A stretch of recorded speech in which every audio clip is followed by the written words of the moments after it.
Hi friends, in this video we're going to talk about how you can prepare for the Duolingo English test in just 30 days. I'm going to give you 7 useful tips or strategies to help you prepare quickly for this exam. So if you're taking the exam soon, this video is going to be very helpful for you. We will jump into tip number 1 in just a second, but I want to say if you're new to this channel, hi, I'm teacher Luke from DETready.com. Our website has lots of tools and information to help you prepare for the Duolingo English test. So if you need to study more, I recommend visiting our website.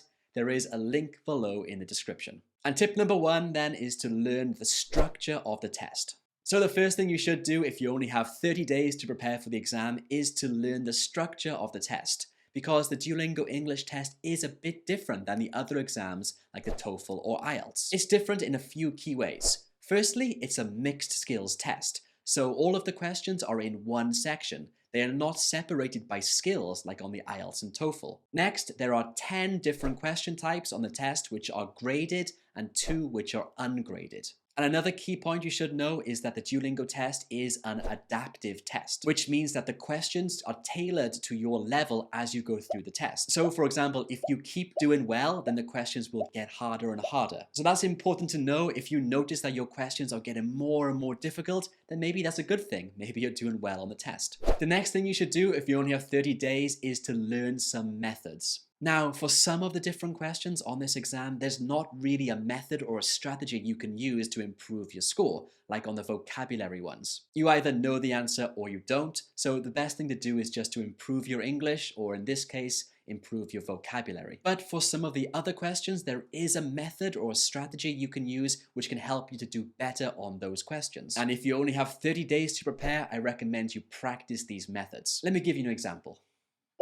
Here we'll talk about a simple structure or method you can use for writing about a photo.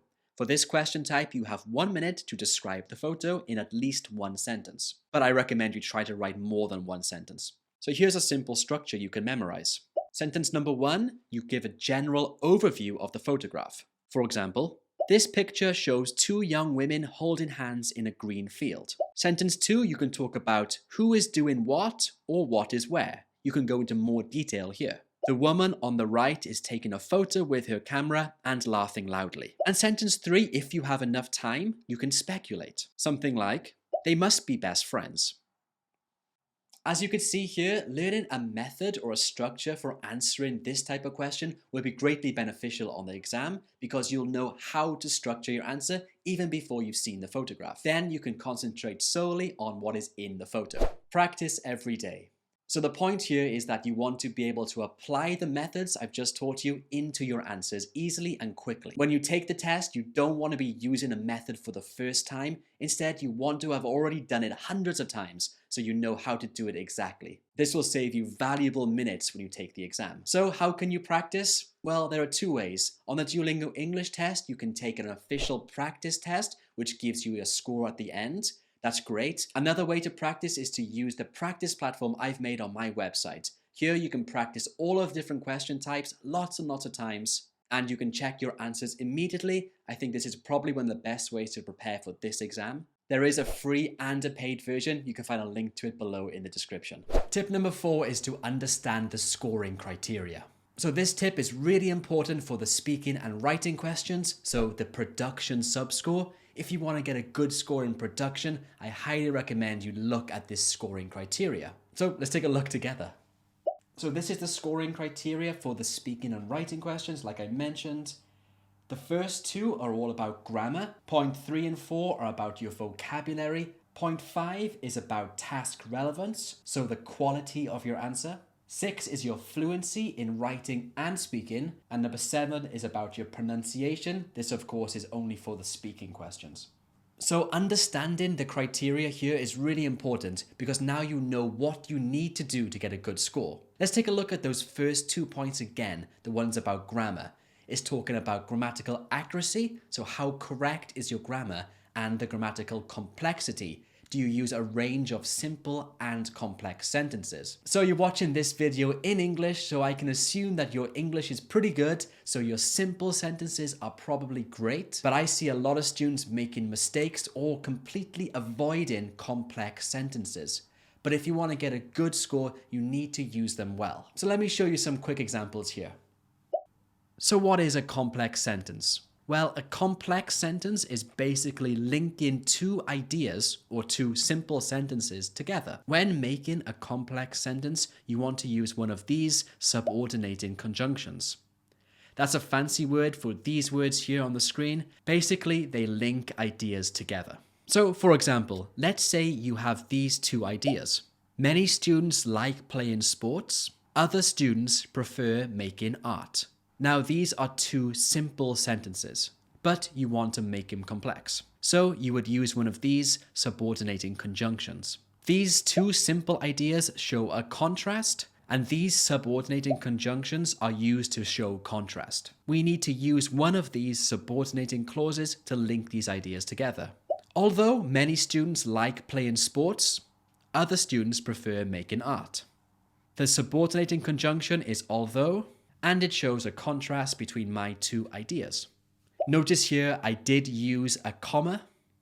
So when you're using a subordinating conjunction at the start of your sentence, you need to use a comma before your second idea. You could also put this subordinating conjunction in the middle of the sentence, like this. Many students like playing sports, whereas other students prefer making art.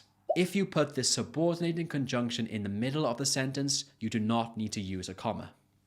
So that's what a complex sentence is. You basically link two ideas together using a subordinating conjunction. There are other types of complex sentences as well, such as compound sentences. I've made videos on that in the past. Go and check my old YouTube videos. But for today, you need to remember that you need to include at least one of these in each of your speaking and writing answers if you want to get a good score in production. So if you only have 30 days to prepare for this exam, I recommend you study this carefully. Tip number 5 is to improve your vocabulary. Of course, improving your vocabulary is so important to improve your English and get a good test score. But it's especially important for the Duolingo test because the Duolingo exam has two question types specifically related to vocabulary.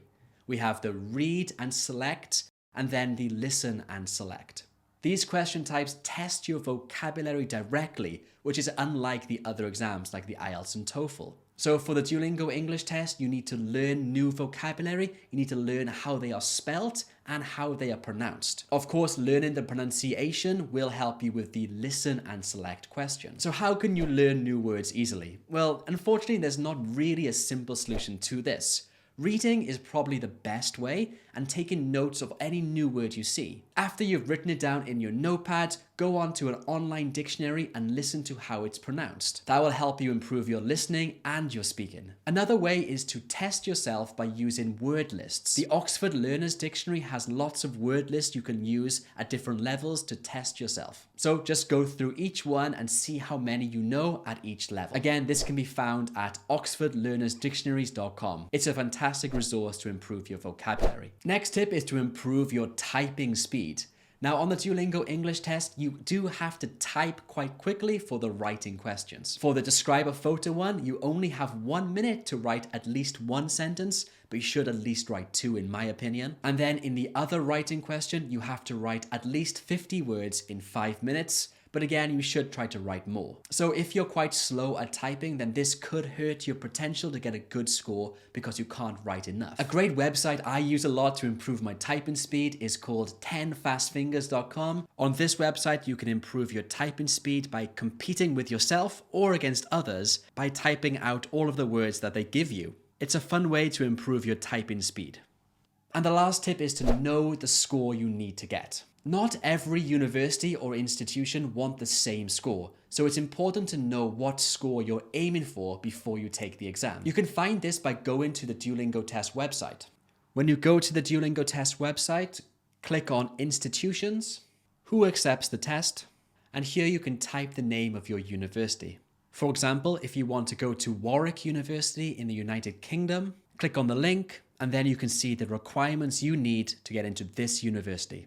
So an overall score of 115 with no less than 90 in each of the sub-scores. So those were 7 tips to help you study. I recommend you now watch this video here to practice all the questions and see some sample answers. I hope this was helpful. Thank you very much and see you soon. Bye.